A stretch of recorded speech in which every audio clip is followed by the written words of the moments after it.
Assalamualaikum warahmatullahi wabarakatuh.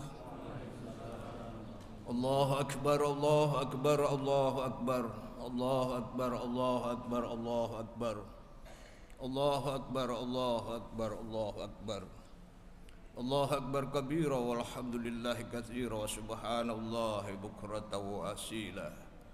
La ilaha illallah wa la na'budu illa iyyahu mukhlishina lahuddin. Walau karihal kafirun, walau karihal musyrikun, walau karihal munafikun. La ilaha illallah wahdah sadaqa wa'dah wa nasara 'abdah wa 'azza jundahu wa hazamal ahzaba wahdah. La ilaha illallah wallahu akbar walillahil hamd. Alhamdulillah wassalatu wassalamu ala Rasulillah wa ala alihi wa ashabihi wa man tabi'ahu balah. Wala haula wala quwwata illa billah. Asyhadu an la ilaha illallah wahdahu la syarikalah wa asyhadu anna Muhammadan abduhu wa rasuluh la nabiyya ba'dah. Allahumma shalli wa sallim wa barik ala hadan nabil karim war rasulil azim Sayyidina Muhammad wa ala alihi wa ashabihi ajmain, amma ba'du. Qala Allah ta'ala fi kitabihil karim, a'udzu billahi minasyaitonir rajim. Bismillahirrahmanirrahim. Qad aflaha man tazakka wa dzakara isma rabbih fashallah. Shadaqallahul azim. Yang kita hormati Wali Kota Tangerang Selatan yang dalam hal ini diwakili oleh Bapak Camat Kecamatan Pamulang. Yang kita hormati Ketua Yayasan Al-Mujahidin, Ketua Majelis Ulama Kecamatan Pamulang, para alim ulama, para hadirin dan hadirat jamaah salat Idul Fitri yang dimuliakan Allah. Pada hari ini 1 Syawal 1442 Hijriah bertepatan dengan 13 Mei 2021 Masehi. Kita kembali merayakan Idul Fitri dalam keadaan sehat walafiat, dalam hati yang penuh dengan suka, dengan penuh rasa bahagia. Untuk itu marilah puji syukur kita panjatkan kehadirat Allah Subhanahu wa taala. Salawat dan salam pada junjungan kita Nabi besar Muhammad sallallahu alaihi wasallam. Dan kita mari berwasiat pada diri kita masing-masing untuk meningkatkan keimanan dan ketakwaan kepada Allah Subhanahu wa taala dengan melaksanakan segala perintahnya dan menjauhi segala larangannya. Selanjutnya di hari yang berbahagia ini hendaknya kita tidak lupa kepada orang tua kita, keluarga kita, sanak saudara kita yang mungkin di hari raya yang lalu masih bersama kita, pada hari ini sudah tiada lagi. Kita doakan mereka semoga diterima di sisi Allah Subhanahu wa taala, diampuni segala dosanya, dan kita yang masih hidup diberikan kekuatan lahir batin. Hadirin jemaah salat Idul Fitri yang dimuliakan Allah. Idul Fitri yang kita rayakan mengingatkan kita perlunya membangun masa depan kehidupan umat, agama, bangsa dan negara dalam keadaan yang lebih baik lagi. Mengapa demikian? Karena Idul Fitri telah memberi 5 modal kepada kita. Ukuran diterimanya dan ditolaknya amal ibadah puasa kita bisa kita lihat dari indikator tentang seberapa jauh modal ini kita terapkan untuk membawa kemajuan. Modal yang pertama, kita telah memiliki modal mental spiritual. Para ahli mengatakan yang disebut mental adalah terkonsolidasinya, terkoordinasinya dan terarahnya fungsi-fungsi kejiwaan kita. Fungsi akal, pikiran, godop, syahwat dan sebagainya di dalam satu arahan yang diarahkan oleh spiritual, yaitu rohania. Arahan iman dan takwa kepada Allah Subhanahu wa taala. Fungsi-fungsi kejiwaan dalam diri kita yang diarahkan oleh nilai-nilai keimanan dan ketakwaan inilah yang akan membawa kehidupan manusia menjadi bahagia, menjadi tenang, menjadi damai, dan ini semua adalah modal, bagian dari dalam yang sangat kuat untuk menjadi modal yang sangat kuat untuk semacam energi dari dalam batin kita yang akan mendorong kita untuk meraih berbagai kesuksesan. Ini pula lah yang di dalam ibadah puasa kita sebut dengan takwa kepada Allah Subhanahu wa taala. Hadirin jamaah yang saya hormati, di dalam kehidupan era global yang kita penuh dengan tantangan dan dinamika, di mana arus begitu dahsyat, maka kita harus semakin memiliki pegangan yang kuat. Badai yang begitu besar ini memerlukan pegangan yang kuat. Inilah kekuatan mental spiritual harus kita miliki. Hadis Rasulullah sallallahu alaihi wasallam mengingatkan kepada kita, ala inna fil jasadi mudghatan idza saluhat saluha sairu amalih wa idza fasadat fasada sairu amalih. Ingatlah bahwa dalam dirimu ada segumpal daging. Apabila ini sehat, maka sehatlah semua itu. Apa itu? Adalah al-qalb, mudghah. Mudghah adalah al-qalb.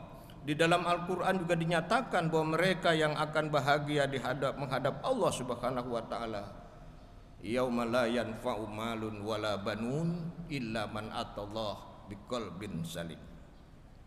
Ini modal yang pertama. Allahu akbar, Allahu akbar, Allahu akbar, walillahil hamd. Modal yang kedua yang kita peroleh adalah akhlakul karimah. Akhlakul karimah adalah lahir dari mental spiritual yang sehat, lahir akhlak yang mulia. Imam Al-Ghazali di dalam kitabnya Ihya Ulumuddin pada jilid 3 mengatakan bahwa akhlak adalah al-hay'ah fin nafas tasduru bisuhulah min ghairi fikrin waruwiyatin. Dari batasan ini ada 5 ciri sesuatu disebut akhlak. Pertama, sudah mendarah daging. Kita sholat ini sudah mendarah daging apa belum? Kalau sudah mendarah daging, itu berarti sudah jadi akhlak, sudah menjadi perangai, sudah menjadi tabiat. Kita berinfak apakah sudah jadi akhlak atau belum? Ketika sudah menjadi akhlak, dia menjadi tabiat dan peringat, menjadi perangai kita. Yang kedua, karena sudah mendarah daging, maka dia bisuhulah mudah. Kita kalau sholat sudah mendarah daging, misalnya sudah biasa kita sholat malam, kalau sudah jadi akhlak, itu mudah kita kerjakan. Yang ketiga adalah original. Akhlak itu original, bukan settingan, bukan rekayasa, tetapi adalah original, autentik. Yang keempat adalah atas kemauan sendiri. Atas kemauan sendiri. Dan yang kelima adalah ikhlas semata-mata karena Allah. Akhlak inilah, kata Imam Al-Ghazali, yang merupakan landasan ruh dan jiwa dari seluruh aktivitas kita.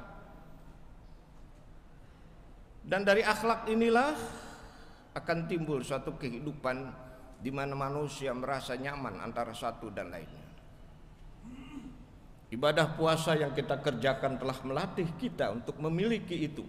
Kita telah dilatih untuk ikhlas, untuk sabar, untuk qanaah, untuk jujur. Ini sudah kita didik, kita peroleh lewat ibadah puasa. Wahbah Az-Zuhaili dalam kitabnya Al-Fiqhul Islam wa Adillatuh, dia mengatakan bahwa ibadah Ramadan adalah madrasatun khuluqiyatun kubra, adalah lembaga pendidikan yang besar di situ. Allahu akbar, Allahu akbar, Allahu akbar, walillahil hamd. Ini sudah kita miliki modal yang kedua, modal akhlakul karimah. Yang ketiga adalah modal kembalinya kepada fitrah. Apa itu fitrah? Umumnya fitrah dikatakan adalah kecenderungan kepada yang baik, kecenderungan untuk taat, kecenderungan untuk ibadah kepada Allah. Itu satu. Kita lebih sumber lain, Prof. Quraish Shihab dalam bukunya Membumikan Al-Quran menyebut fitrah itu ada 3. Satu, fitrah cenderung kepada kebaikan. maka dia butuh agama. Semua orang senang pada yang baik, itu fitrah. Yang kedua, senang kepada keindahan.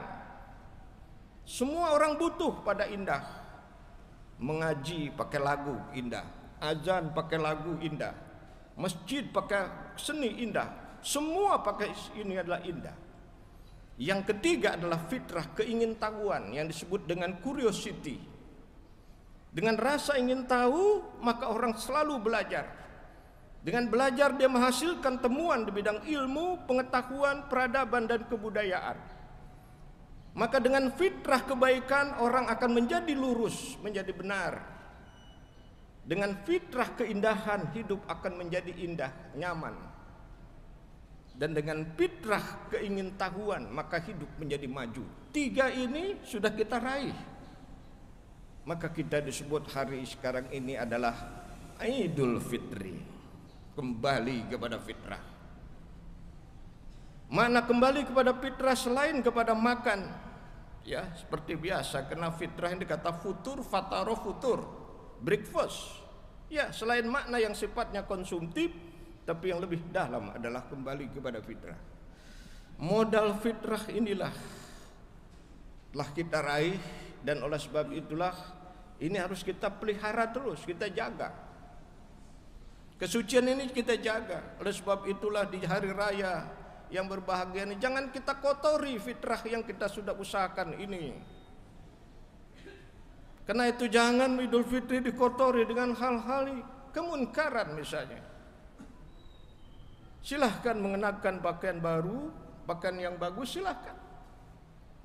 Pakaian bagus yang kita pakai ini adalah lambang bahwa kita memperbarui semangat tekad kita untuk menjadi lebih baik. Dalam satu ungkapan bahasa Arab dikatakan, laisal id liman labisal lubsal jadid, walakinnal id liman taqwuhu tazid. Laisal id liman labisal lubsal jadid, berhari raya bukan semata-mata mengenakan pakaian serba baru. Walakinnal id liman taqwuhu tazid. Hari raya yang sesungguhnya adalah ketika ketakwaan orang itu makin bertambah. Modal 3 sudah kita dapat. 3 modal ini sudah kita miliki. Allahu Akbar, Allahu Akbar, Allahu Akbar, walillahil hamd. Kita lihat sekarang modal yang keempat. Sudah kita peroleh daripada. Modal yang keempat adalah kita kembali kepada Al-Quran. Bulan Ramadan kita pahami antara lain bulan diturunkannya Al-Quran. Syahrul Ramadan alladzi unzila fihil Quran. Kembali kepada Quran mengingatkan kita tentang perlunya mengembangkan ilmu, kebudayaan dan peradaban yang Islami. Karena ayat yang pertama turun adalah tentang pengembangan ilmu. Iqra bismi rabbikal ladzi khalaq. Sebelum Al-Quran turun, kita lihat pusat-pusat peradaban dunia ada di sana. Ada di Yunani, ada di Persia, ada di Mesopotamia, ada di India, ada di Cina, ada di Jundi Safur dan lain-lainnya. Tapi setelah turunnya Al-Quran, pusat peradaban dunia pindah ke dunia Islam. Pusat peradaban dunia pindah ke Mekah, pindah ke Madinah, pindah ke Baghdad, pindah ke Kufah, pindah ke Samarkand, pindah ke Mesir, pindah ke Bukhara. Dan dari situ kemudian umat Islam menjadi kiblat peradaban dunia. Abad ketiga, mulai abad 11 sampai abad 16 Eropa belajar kepada Islam. Ilmu pengetahuan Islam dalam bidang kedokteran, farmasi, dalam bidang astronomi, dan dalam fisika, kimia, biologi, di samping ilmu agama, mereka terjemahkan ke dalam bahasa Eropa. Di Eropa pada masa itu belum mengenal yang namanya hak asasi manusia. Mereka belajar dari Islam tentang menghargai manusia. Mereka belajar, dia terjemahkan ilmu kedokteran Islam. Mereka terjemahkan fisika. Mereka terjemahkan matematika dan seterusnya, kemudian membawa peradaban dunia. Ini kena semangat Al-Quran. Al-Quran juga mengingatkan kepada kita tentang perlunya memahami ilmu secara integrated.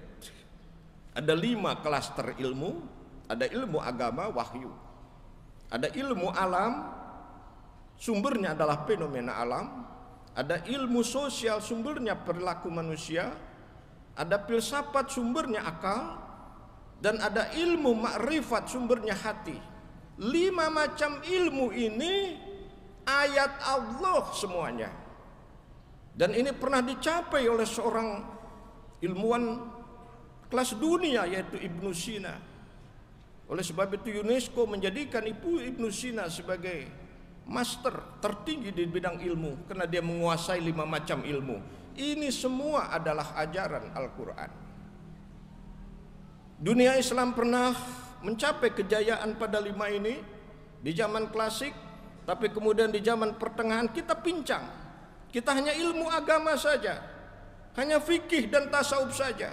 Lalu abad 18 kita membangun kembali, ternyata ilmu-ilmu umum juga adalah ajaran Al-Quran. Spirit Al-Quran adalah membangun ilmu yang integrated. Spirit Al-Quran juga mengajarkan kepada kita tentang berpikir tingkat tinggi, high order thinking. Quran mengajak kita merenung, menganalisa untuk menemukan hikmah. Ini berpikir tingkat tinggi. Quran mengajarkan bahwa berpikir masa depan lebih baik daripada masa sekarang. Al-Quran mengatakan bahwa apa yang kau capai adalah hasil usahamu sendiri. Allahu Akbar, Allahu Akbar, Allahu Akbar, walillahil hamd. Modal yang kelima, hadirin jamaah salat Idul Fitri yang bukan. Modal yang kelima adalah modal ukhuwah Islamiyah. Itulah sebabnya di hari raya Idul Fitri ini kita dianjurkan untuk saling memaafkan. Wasari'u ila magfiratin min rabbikum wa jannah. Kita disuruh untuk mengejar ampunan Allah dan surganya. Uiddat lil muttaqin, disediakan bagi orang bertakwa. Apa yang bertakwa itu? Alladzina yunfikuna bisarra'i wad dharra, berinfak di dalam keadaan suka maupun di dalam keadaan kekurangan. Bisarra'i wad dharra wal kaziminal ghaiza, bisa mengendalikan emosi. Wal afina 'anil nas, dan memaafkan kesalahan manusia. Dalam Islam kita lebih utama memberi maaf. Kita mungkin di hari raya ini ada tetangga kita pernah berbuat salah kepada kita, lalu kita bilang saya tidak akan memaafkan kau kecuali engkau minta maaf kepadaku. Ajaran Islam bukan seperti itu. Sebelum dia minta, kita maafkan. Dan ini cukup berat. Ada seorang tokoh dunia yang dikenal sebagai tokoh anti rasialis. Dia adalah Nelson Mandela. Nelson Mandela dipenjara kurang lebih 27 tahun. Tetapi dia tidak tidak bersifat dendam, dan dia memaafkan kepada orang-orang yang pernah menzaliminya tadi. Setelah 27 tahun Nelson Mandela dipenjara, dia keluar, dia berpidato. Saudara-saudara, bahwa saya sekarang sudah bebas. Saya dulu diperlakukan secara zalim oleh mereka yang berkulit putih, tetapi pada hari ini saya nyatakan bahwa siapa di antara yang saudara yang bersifat dendam terhadap orang yang kulit putih, maka hari ini pun saudara akan saya tembak. Begitu Nelson Mandela, wal afina 'anil nas. Allahu Akbar, Allahu Akbar, Allahu Akbar, walillahil hamd. Marilah dengan 5 modal ini kita masuki bulan Syawal. Syawal artinya adalah irtafa'a, peningkatan. Jadi logis sekali kita bisa meningkat karena kita punya 5 modal ini. Mudah-mudahan Allah Subhanahu wa taala beri taufik dan hidayahnya kepada kita. Kita bisa meraih masa depan untuk kemajuan umat, untuk kemajuan agama, bangsa, negara dengan 5 modal ini. Untuk mengakhiri khutbah ini, marilah kita sama-sama mohon pada Allah Subhanahu wa taala, mudah-mudahan kita diberikan taufik dan hidayahnya. Mudah-mudahan kita semua memasuki tahun bulan Syawal lebih sukses dari keadaan yang sebelumnya. Mari kita berdoa. Bismillahirrahmanirrahim. Alhamdulillahirabbil alamin, hamdan syakirin, hamdan naimin, hamdan yuafi ni'amahu wa yukafi mazidah. Ya Rabbana lakal hamdu kama yanbaghi li jalali wajhikal karim wa azimi sultanik. Ya Allah, ya Tuhan kami, puji dan syukur kami persembahkan kepadamu ya Allah, dan jadikanlah kami orang yang selalu bersyukur kepadamu ya Allah. Ya Allah, sampaikanlah salawat dan salam pada junjungan kami Nabi besar Muhammad sallallahu alaihi wasallam, dan jadikanlah kami menjadi orang yang dapat meneladani akhlaknya, dan mudah-mudahan kami menjadi orang yang mendapat syafaatnya di hari kiamat. Ya Allah yang maha pengasih dan maha penyayang, limpahkanlah kasih sayangmu kepada kami untuk membangun kehidupan yang aman damai. Ya Allah yang maha mengetahui, berikanlah pengetahuanmu kepada kami untuk membangun bangsa, bangun umat, agama, bangsa dan negara. Ya Allah yang maha pengasih, ya Allah yang maha pengampun, ampunilah segala dosa dan kesalahan kami, dosa ibu bapa kami, dosa para pemimpin kami, dosa saudara-saudara kami, baik yang hidup maupun yang sudah meninggalkan kami. Allahumma alif baina qulubina wa aslih zata bainina wahdina subulas salam wa najjina minaz zulumati ilan nur wa jannibnal fawasya ma zahara minha wa ma batan wa barik lana fi asma'ina wa absarina wa qulubina innaka ala kulli syai'in qadir. Allahumma la tada' lana dzamban illa ghafartah wa la hamman illa farajtah wa la dainan illa qadaitaha bi rahmatika ya arhamar rahimin. Allahumma kshif anna minal bala wal waba wal mihan wal fitan wasyada'ida ma zahara minha wa ma batan min baladina Indonesia khassah wa min buldanil muslimina amah bi rahmatika ya arhamar rahimin. Rabbana atina fid dunya hasanah wa fil akhirati hasanah wa qina adzabannar walhamdulillahirabbil alamin. Wassalamualaikum warahmatullahi wabarakatuh.